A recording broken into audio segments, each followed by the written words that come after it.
All right, hi Ann and Karen. Thank you for today.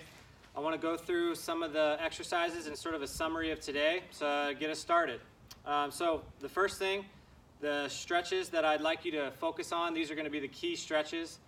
The first one is going to be just a long runner's lunge on both hip flexors. So I'm pushing forward.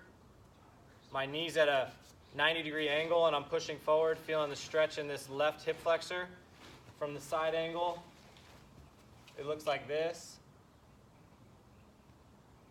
And then if you want a variation to this, you can put the left hand down on the mat and lift up. From the side view, it looks like this. So that's just stretching out the front side of the hip on both sides. Pushing, this is a warm-up for you before bed or when you wake up before you go play. So that'll be the first stretch. The next one's going to be a cobra pose where you're pushing up in this direction, focusing on the upper thoracic spine, head up. From this view, it looks like this. Then the next one is going to be a pigeon pose. So the legs across like this, the hips are square to the mat, and then this left foot drops back, and you can just lay down over your right hip. If you want to make this easier, you can align your thigh with the edge of the mat, put the center of your chest over your leg, and then just push back and forth a little bit to dig into that right hip. Same thing on the other side.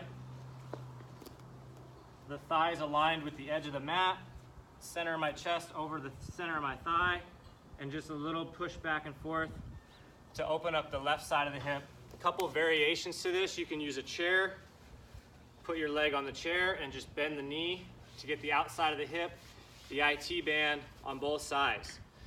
Then I want you to make some focused attention into opening up the upper spine.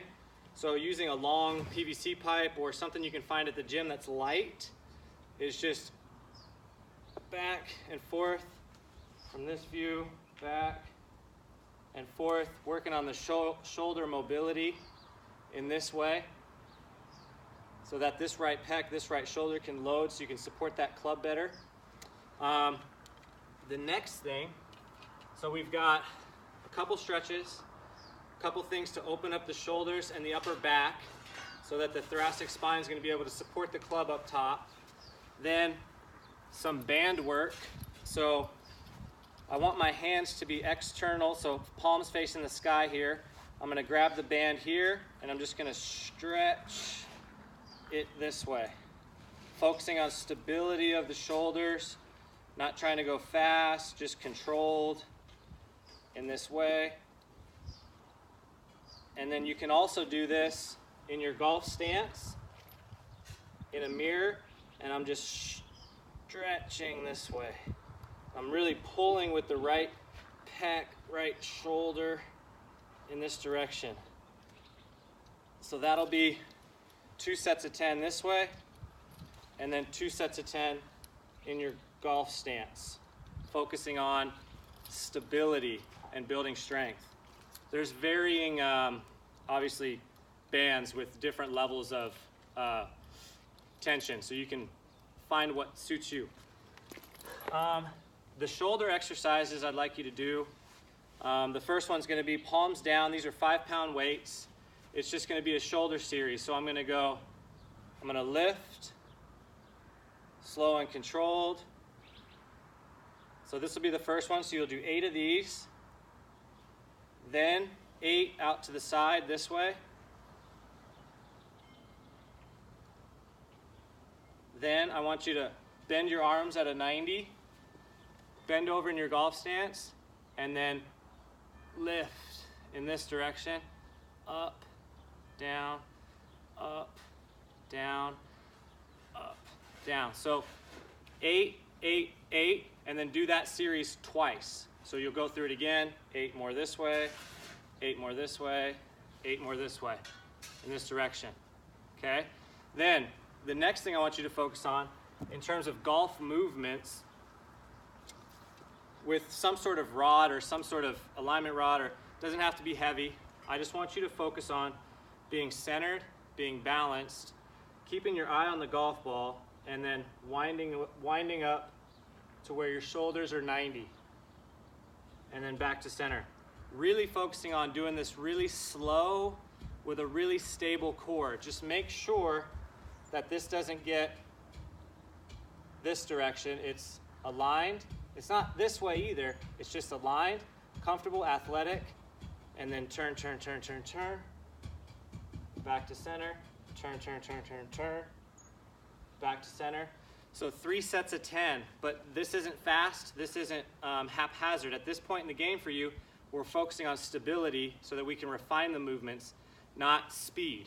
So slow, slow, slow, slow, slow, slow, slow, slow, slow. Back to center. Slow, slow, slow, slow, slow.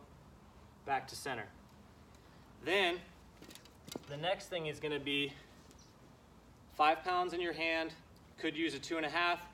Could use a 10 at some point. It doesn't really matter. It's just whatever feels comfortable for you. You're going to draw this up to the top.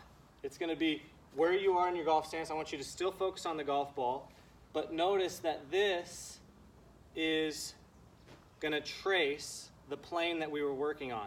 So what we were talking about today is envision the edge of this mat as the ball line.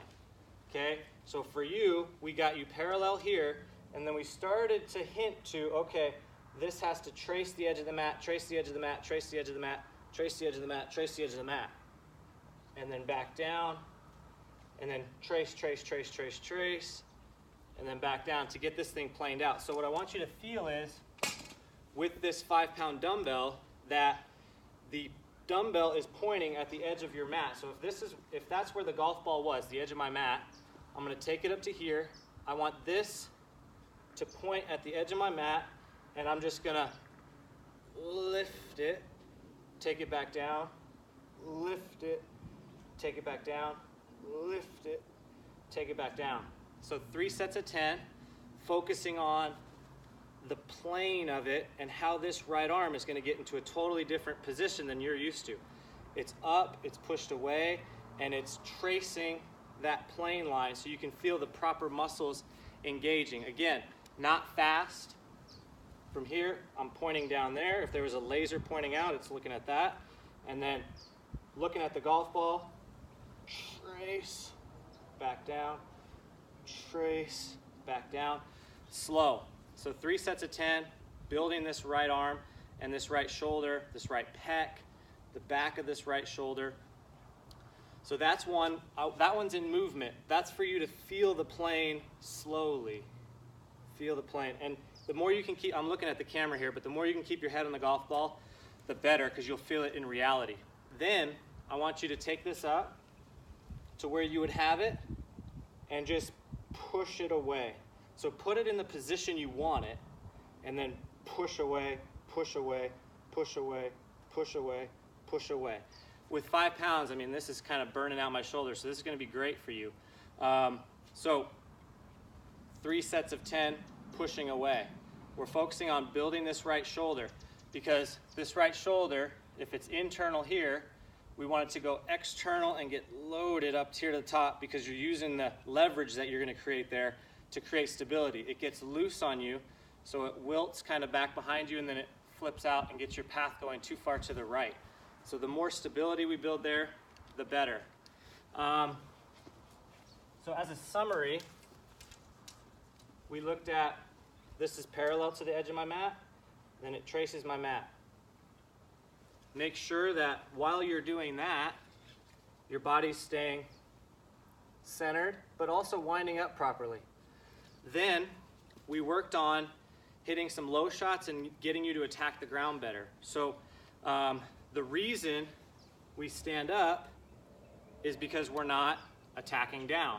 If we start to get this right shoulder, right pec, right arm in a better place, it's going to set you up to attack the golf ball better.